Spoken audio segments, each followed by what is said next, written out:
Todas as profissões são profissões divinas, mas tem uma profissão que eu gosto muito, sou apaixonado e eu acho que faz parte do divino, que é a programação. A programação, ela é algo tão incrível porque ela cria, você consegue criar algo. Quando você cria um sistema, seja ele jogo ou não, esse sistema, ele parece que tem vida. Parece que, dependendo da complexidade que você faz, quando você deixa ele mais possível com opções da pessoa que está utilizando dele se tornar algo personalizado, ele se torna incrível.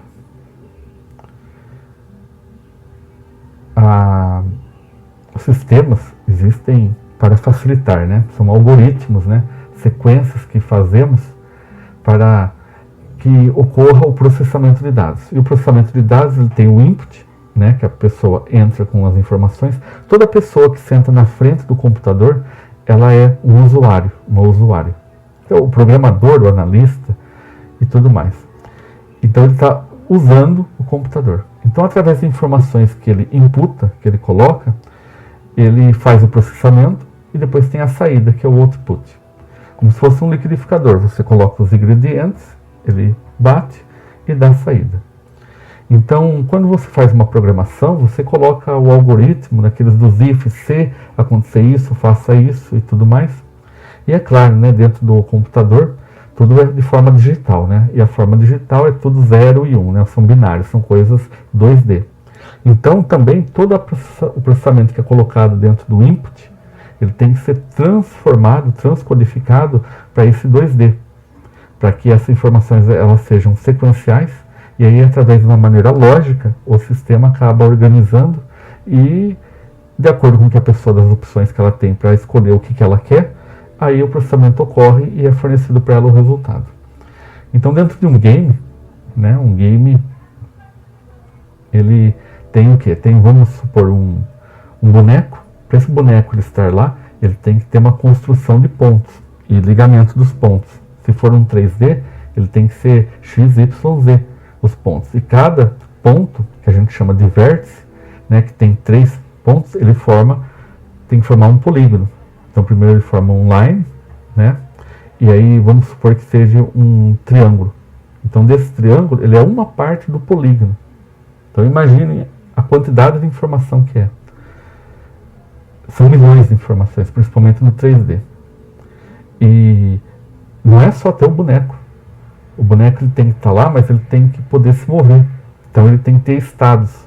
Então, quer dizer, além de todo aquele monte de quantidade de informações 3D que tem que ter de cada vértice, também tem que ter a parte da movimentação, dos estados dele.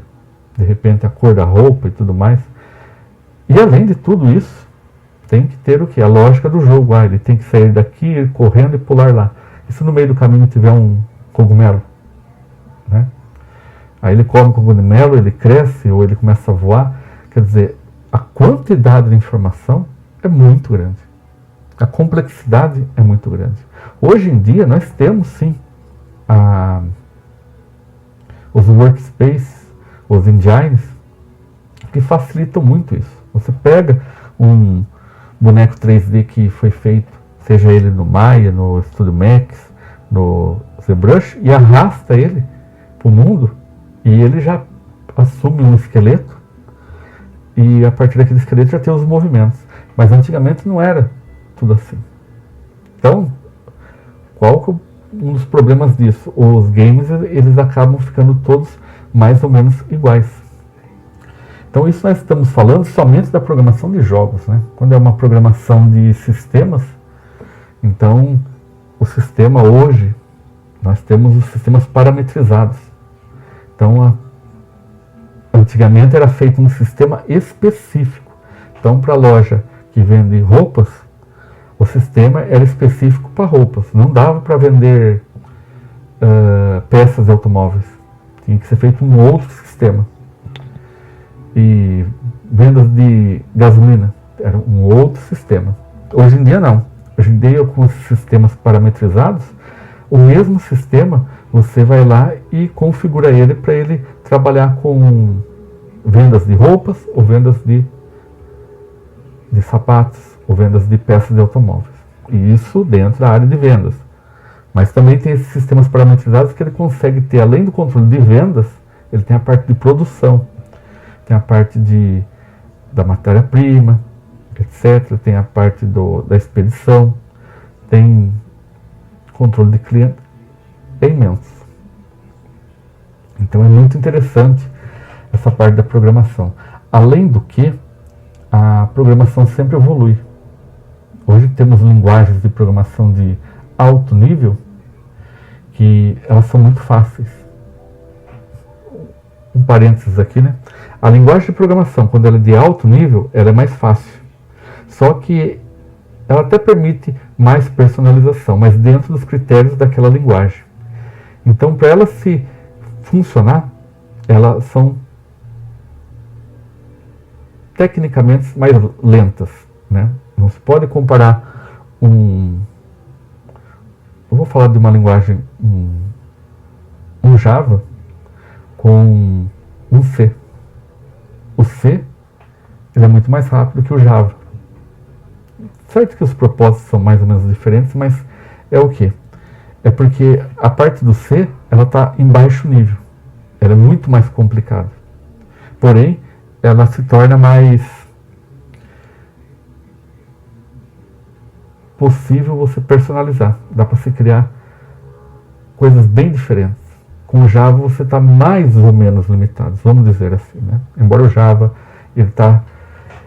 você consegue fazer muita coisa com ele através das bibliotecas. Mas, então, a programação é algo surreal. É um tipo de profissão que não é tão complicada. As pessoas dizem que é complicada, mas não é complicada, porque tudo se baseia na lógica de programação. Então, se a pessoa ela sabe a lógica de programação, então subentende-se que ela pode programar em qualquer linguagem. Então acaba se tornando algo muito divertido. E eu falo que é uma profissão divina, porque pelas regras que existem no mundo, falando sobre átomos, né, se a gente for pegar um microscópio, existe um espaçamento entre os átomos. E é tudo perfeitamente organizado. Certamente existe um tipo de programação. Então é uma profissão do qual as pessoas podem investir sim. E dentro da programação você tem as ramificações. Os apoios. Por exemplo, o design, né? Principalmente o I e o X, que é o experience e o visual. Invistam em programação. Vocês vão se divertir muito, muito, muito, muito. Gratidão, gratidão, gratidão.